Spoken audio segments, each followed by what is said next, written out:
चाहता हूं कि हमारे बैग में कंडोम भी रहे। माँ की सूखी छाती पर हुनकता बच्चा। हम खुद कई बार आपसे प्रेरणा लेते हैं। हमारी भी बहुत दिली इच्छा थी कि आपसे मिले। इतना तो करेंगे बेटा, चल। आने वाली कब आएगी? उम्र में क्या मैं बुढ़ा लग रहा हूँ क्या? अभी आपने जामवंत का नाम लिया। जामवंत रामायण का एक ऐसा पात्र है जो सबसे पुरानी उम्र का था। पुरानी उम्र के लोगों से किस तरह की अपेक्षा करेंगे? वो कैसे जगाएंगे लोगों को? वो तो चल फिर नहीं पाएंगे, एक जगह बैठे रहेंगे, पानी मांगेंगे, बच्चा पानी ले आओ, ऐसे करेंगे। तो उनकी क्या भूमिका? उनके पास जीवन का बड़ा अनुभव होता है और कुछ चीज़ें ऐसी होती हैं जो हमें ज़िंदगी सिखाती है, ठोकरें लग से सिखाती है, जो कोई यूनिवर्सिटी और कॉलेज में नहीं सिखाया जाता। तो ये अभी ज़माना इतना तेज़ चल रहा है कि आप ठोकर खा खा के सीखेंगे तो बहुत पीछे रह जाएंगे। तो ज़रूरत है अनुभवी लोगों से सीखने का। जैसे हमारे पास जो अनुभव आपके पास है जीवन का, वो मेरे पास नहीं है, और वो इस चीज़ को हम किसी कॉलेज यूनिवर्सिटी किताब में नहीं ले सकते। वो आप साक्षात उसको देखें, तो बहुत अनुभव होता है उन लोगों के पास। और जामवंत अगर गाड़ी रोकती है तो धक्का मार के आगे बढ़ा देंगे। इतना तो करेंगे बेटा, चल, रुकना नहीं है। एकदम। तो यह रही। और जो वरिष्ठ लोग हैं वैश्विक स्तर पर, उनकी बात कर रहा हूँ, वह सुसुप्त न रहें और बच्चों को करें, बेटा कर सकते हो, चल कर, बहुत बढ़िया। तो इस तरह की भावना, प्रतिस्पर्धात्मक भावना पैदा करें और हमेशा अच्छे कार्य की प्रशस्ति करें। एकदम। अब रामायण का नाम लिए तो जब पुल बन रहा था, राम सेतु पुल, वहाँ पर तो गिलहरी भी पत्थर ले जा रही थी, तो एक बानर ने फेंक दिया उसको। राम जी ने उसको ऐसे सहलाया तो 3 दाग पड़े। वहाँ पे उन्होंने एक उपदेश दिया था बंदरों को जो पत्थर उठा रहे थे कि महत्वपूर्ण ये नहीं कि तुमने कितना किया, महत्वपूर्ण ये होता है कि तुम कितना कर सकते हो।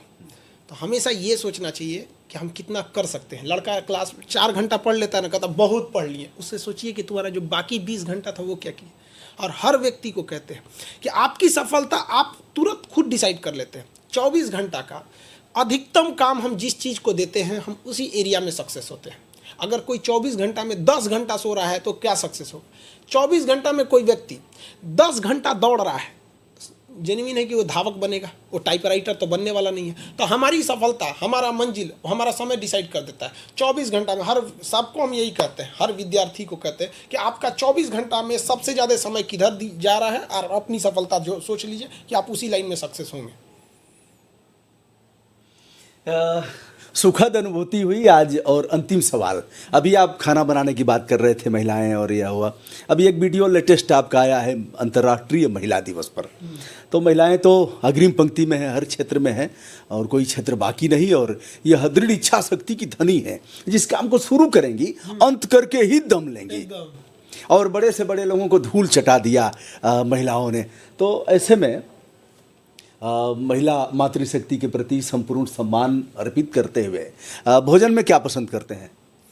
हम भोजन में हमारा ऐसे कोई पसंद नहीं, मतलब ये पसंद ही नहीं है। आपने ऐसा बाजरे की रोटी और यह सब मोटा अनाज लोग खाना शुरू कर नॉर्मल, हमको मतलब नॉर्मल, ऐसे जो नॉर्मल लोगों का रहता है, जैसे जो सारे स्टाफ लोग का बनता है वही मेरा बनता है। बनाने आता है कि नहीं? कुछ नहीं, हमें बनाने नहीं आता, ये खराबी है। हमारे इसी सारे लोग में से मिल के बना लेते हैं लोग। जो सारा खाना लोग खाते हैं यहाँ पे, ऊपर से नीचे तक सब लोग को एक ही, मतलब जो यहाँ पे रहेगा उसको सबको एक ही जैसा खाना मिलेगा। ऐसा, ये आपने ऐसा सवाल पूछा जो हमको पता ही नहीं है। बनाने वाली कब आएगी? ये डिपार्टमेंट माता पिता का है। और हम भारतीय संस्कृति में अटूट विश्वास होने के नाते ये विश्वास है कि माता पिता को ही इसकी समझ अच्छी होती है। हम लोग को मतलब अब इतना भी माता पिता को मुझे जाके बताना पड़ेगा, अथवा चिंता कर रहे हैं लोग? अब इसमें हम नहीं बता सकते। दोस्तों, यह रहा आज का वीडियो। लंबा होगा, इसलिए मैं यही इसका समापन करता हूं, और आगे फिर मिलते रहेंगे। जो भी आपके प्रश्न होंगे इस तरह के, तो आप कमेंट बॉक्स में करिएगा दोस्तों। और अभी खान सर कह रहे थे कि सर आपके भी 7 लाख प्लस हो गए हैं, जल्दी मिलियन पार करिए। अब मेरे समझ में नहीं आता है कैसे कहूँ लोगों से। अच्छा नहीं लगेगा तो लोग सब्सक्राइब क्यों करेंगे? नहीं, आप लोग से हम लोग को बड़ा प्रेरणा मिलती है। लॉकडाउन से पहले हम वीडियोस आपके देखते रहते थे, तो हमें ऐसा लगता था कि आप इस उम्र में देश बदलने का संभाले हैं। जब लोग इस उम्र में क्या मैं बुढ़ा लग रहा हूँ क्या? जैसे देश को बदलने की जिम्मेदारी मुख्य रूप से युवाओं के कंधे पे होना चाहिए। उन्हें बदलने में जो जुनून होना चाहिए वहाँ पे, और आप युवाओं को प्रेरित कर रहे हैं, बहुत ज़रूरी, ये बहुत बढ़िया बात है। हम खुद कई बार आपसे प्रेरणा लेते हैं। हमारी भी बहुत दिली इच्छा थी कि आपसे मिले। आज पूरा हुआ, बहुत खुशी हुई हमें भी। दोस्तों, उम्र से कोई इसका पैमाना या कोई मानक नहीं है। और 18 साल 20 साल का लड़का अभी गाल धंसा हुआ है और ऐसे करके और एकदम निर्जीव बना हुआ है, तो वह युवा की परिभाषा में कैसे आएगा। और एक्टिव लोग हैं, जैसे हमारे मित्र हैं डॉक्टर कमल टावरी साहब, जो हमारे यहाँ 44 साल पहले डीएम रहे, भारत सरकार के सेक्रेटरी रहे। ऐसे जिंदा दिल लोगों के साथ रहते हुए यह महसूस हुआ कि उम्र के अंतिम पड़ाव में भी जवानी की परिभाषा लिखी जा सकती है। एकदम एकदम। देखिए, हमारे देश में ना जनसंख्या जो है ना वो आबादी का हिस्सा हो गया, मतलब वो भीड़ है, वो जनसंख्या भीड़ हो गई। जो बोल रहे हैं कि युवा है, ये एक शक्ति हम खो रहे हैं। अगर एक व्यक्ति भी अगर अपने कर्तव्य से हट रहा है तो इस देश की जनसंख्या का हमने एक युवा शक्ति खो दी है यहाँ पर। तो हमें अपनी देश की जनसंख्या को संसाधन बनाना है, न कि उसे आबादी बनानी है। देखिए, बात जनसंख्या पर आ गई। अब एक सवाल और करते हुए बात करते हुए विचार विनिमय हो रहा है हम लोगों का, कोई सवाल जवाब नहीं है। तो जनसंख्या जिस तरह से बढ़ रही, मैं जाता हूँ कभी कभी, चूँकि अनुभव है क्षेत्र का, जाता हूँ कभी कभी देखता हूँ 13-14 साल की लड़की है, उसके गोद में भी एक बच्चा है, क्योंकि उम्र 13 साल में ही शादी कर दिया और फिर ऐसे धंस गया है। एक शेर मुझे डॉक्टर साहब ने सुनाया था, डॉक्टर किरण लाल ने, माँ की सूखी छाती पर हुनकता बच्चा, छाती सूखी हुई है और बच्चा ऐसे करके दूध पीने का प्रयास कर रहा है, और दूध तो है नहीं। उन्होंने कहा, माँ की सूखी छाती पर हुनकता बच्चा, एक ऐसी भी फोटो संसद में लगाई जाए, एक ऐसी भी फोटो संसद में लगाई जाए। जनसंख्या नियंत्रण मैं तो नहीं कर पाया, खुल के कह रहा हूँ। मैं चाहता हूँ कि हमारे बैग में कंडोम भी रहे और मैं जाकर के बांटूं और खुल करके बताऊं।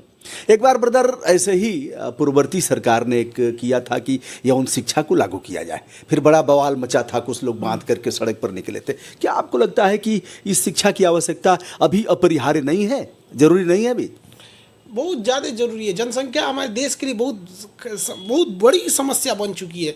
अब ये हो गया है कि अगर जनसंख्या इतनी है कि आप 100 करोड़ रुपए आपके लिए कोई मायने नहीं रखते, 1000 करोड़ कोई मायने नहीं रखते प्लानिंग के लिए यहाँ पे, जबकि वही अगर आप देखेंगे सिंगापुर, जापान जैसे देश में एक बड़ा अमाउंट हो जाता है। तो एक हमारे देश की अर्थव्यवस्था भी उतनी अच्छी नहीं है, उसमें से जनसंख्या इतना भयानक हो गया है कि ऊपर से 1000 करोड़ का भी प्लानिंग लाएंगे तो लोगों को 500-500 रुपया पहुँचेगा। अब क्या करेंगे इसमें? और इसमें लोगों को जागरूक होने की ज़रूरत है। और कहीं ना कहीं इसमें ये एक पुरुष प्रधान समाज भी मायने रख देता है। किसी को अगर 4 बेटी है और बेटा नहीं है ना, तो वो सोचेगा नहीं हमको एक बेटा चाहिए, और इसमें उस व्यक्ति की भी पूरी गलती नहीं है। वो उस बेटी के लिए भारत का समाज या हमारा सरकार या हमारी जो संगठन, जो एडमिनिस्ट्रेटर, कोई मौका ही नहीं छोड़ा है। एक लड़की अगर गांव में है तो उसको बड़ा मुश्किल हो जाता है अपने पैर पे खड़ा होना। दिल्ली मुंबई में तो चल जाएगा, वहाँ अवसर है।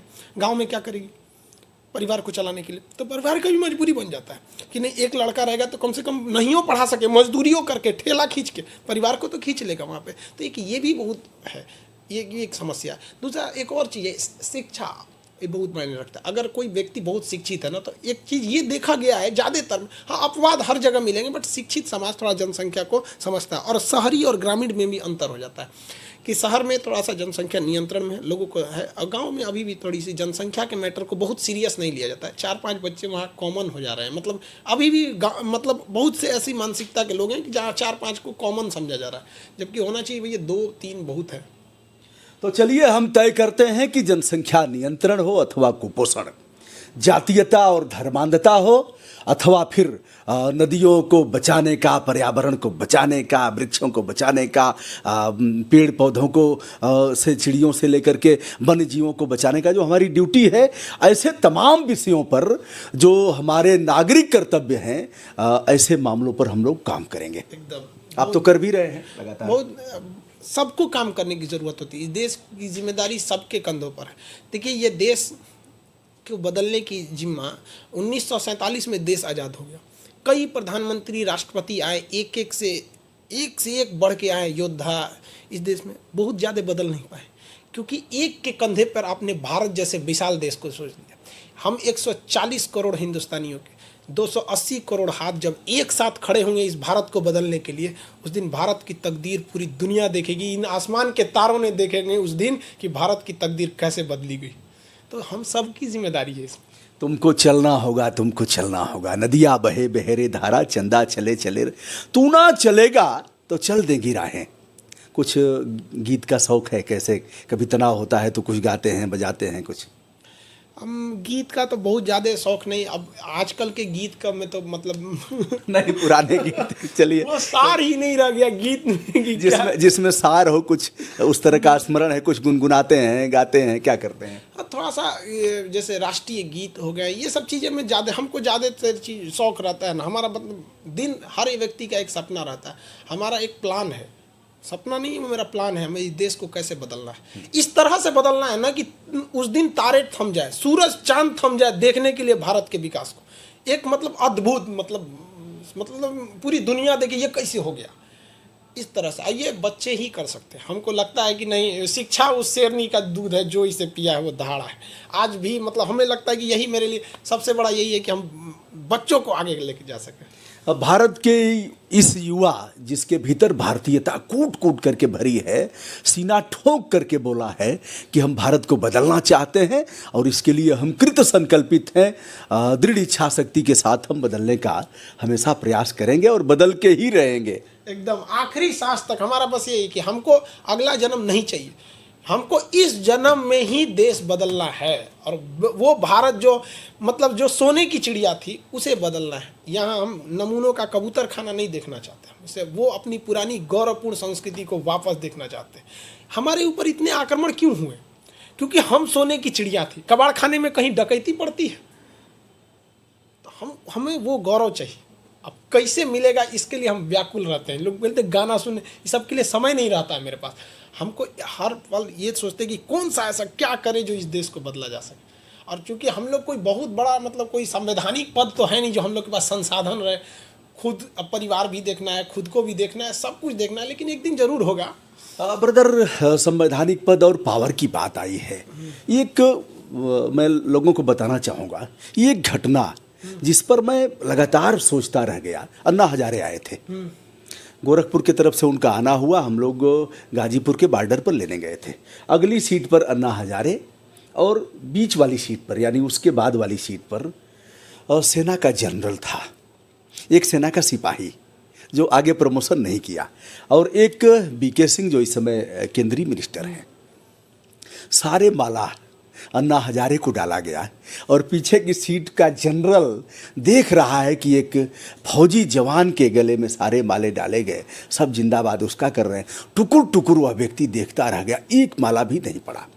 तो कर्म की पूजा होती है और कर्म को ही महत्व देना है। तो कल कभी नहीं आता, शुरुआत आज से ही करते हैं। यह वीडियो काफ़ी काम का होगा और हम सभी कृत संकल्पित हैं कि समान विचारधारा के लोगों का एकत्रीकरण हो। डिजिटल युग है तो इसमें जरूर। चलिए, डिजिटल की बात आ गई। नहीं लगता कि जैसे रैलियों की प्रासंगिकता अब खत्म हो गई? चुनाव में नहीं करना चाहिए इनको, एकदम नहीं करना चाहिए। और इसको सबसे बड़ा एग्जाम्पल आप देखेंगे ना तो अमेरिका का ट्रंप और जो बाइडेन का चुनाव, करोड़ों अरबों खरबों रुपए जो खर्च किए जाते थे रैलियों की, कोई अब ये इसकी कोई आवश्यकता नहीं रही। और अगर ये भारत में ख़त्म हो जाए ना, बहुत ज़रूरी, डिजिटली में मतलब पैसे बच जाते हैं। और ये जो रैलियों के लिए, हेलीकॉप्टर के लिए पैसे आते हैं, 1100 करोड़ रुपए, मतलब किसी राज्य का बजट हो जाएगा। छोटे राज्य को ले जाया जा सकता है। शिक्षा बजट हो जाएगा किसी राज्य का। उतना पैसा 4 महीने के चुनाव में खर्च हुए, उससे अच्छा डिजिटली कीजिए, यहाँ पर ज़्यादा अच्छा रहेगा। और सभी देख रहे हैं, सब देख रहे हैं। अब बहुत जल्दी ये हो, अब तो हो भी रहा है। हमने एक बार किया था, लात तो नहीं खा पाए, लेकिन एक बार हम रैली में चढ़ गए थे। एक तरफ प्रधानमंत्री जी की रैली हो रही थी, कोई दुर्भावना से ग्रसित हम नहीं थे, मन में भीतर जैसे अदृश्य शक्तियाँ कहती हैं बेटा चढ़ जा, तो आदमी चढ़ जाता है। तो हम गए, हमने लिखा पढ़ी भी किया था, हमारा खारिज कर दिया गया। तो हमने कहा था रैली मत करिए, देश की सेहत के लिए बहुत नुकसानदायक। सब देख रहे हैं साहब, नहीं सब देख रहे हैं। तो ऐसे में आगे तो होगा ही, लेकिन अभी से हम शुरुआत क्यों न कर दें? जरूरी भी है यहाँ पर। और एक और चीज़ हम क्या कहें, राजनीति से तो मतलब क्या बताएं राजनीति में। बाकी हम सब ये कहते हैं राजनीतिक पार्टी है, कोई भागवत गीता नहीं जो हमको इनके प्रति श्रद्धा रखनी है। आइए से कोई ब्रह्मा की लिखी हुई वाणी नहीं है जो इनसे कोई गलती नहीं हो सकती। सबसे गलती होती है यहाँ पे। हमारे यहाँ समस्या क्या है कि हम जिस विचारधारा के हैं, जिस पार्टी के समर्थक हैं, लात भी मारेगा तो वही मेरे लिए सही है। गलत बात है ये सब चीज़।